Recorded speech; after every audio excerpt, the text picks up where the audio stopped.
السلام thank you علیکم سر. ورحمۃ اللہ وبرکاتہ. وعلیکم السلام، وعلیکم السلام.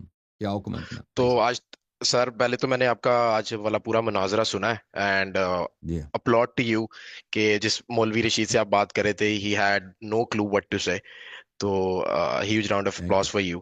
اینڈ آپ نے کوئی ہوا میں باتیں نہیں کی. You were presenting some real proofs and I really ماشاء اللہ. Appreciate you on that. Thank you. اور ادر دین دیٹ اچھا I belong from a Sunni family جی sir. but I have a lot of Shia friends.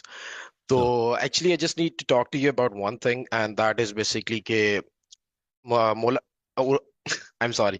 مولا علی علیہ السلام کی ایک حدیث ہے کہ جس میں مولا نبی علیہ السلام کی کہ مولا نے فرمایا کہ من کن تو مولا فہذا علی مولا.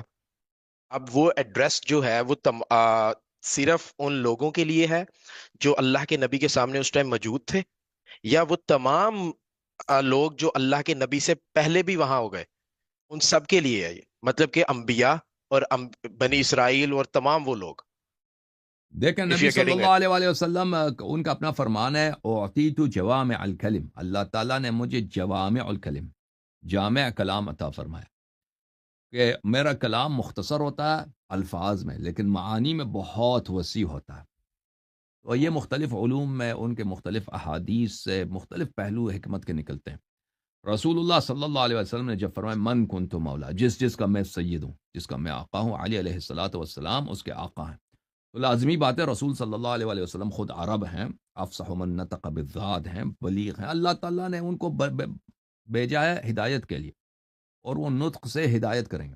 تو ان کو اپنے الفاظ کے چناؤ اور الفاظ کے معانی کا پتہ ہے. جب وہ کہتے ہیں جس کا میں مولا ہوں، علی علیہ السلام اس کے مولا ہیں، اور وہ خود کو استثناء نہیں کرتے، تو واضح بات ہے جس ہمیں تصدیق کرنا پڑے گا کہ جس کے وہ مولا اور سید ہیں. امیر المؤمنین علی علیہ السلام اس کے سید اور مولا ہیں، اور رسول صلی اللہ علیہ وآلہ وسلم سید الانبیاء والمرسلین ہیں، سب انبیاء کے وہ مولا ہیں. لذا من کنت مولا، جس کا میں مولا.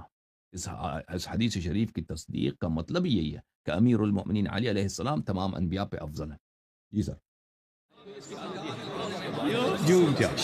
جھوم جاؤ، پرواز کرو، کیوں فخر سے سر اٹھا، کیونکہ اللہ تعالیٰ نے تمہیں انتخاب کیا. صراط حق پر صرف تم ہو، صراط ایمان پر صرف کیا، کیونکہ اللہ تعالیٰ نے تمہیں انتخاب کیا. صراط حق پر صرف تم ہو، صراط ایمان پر صرف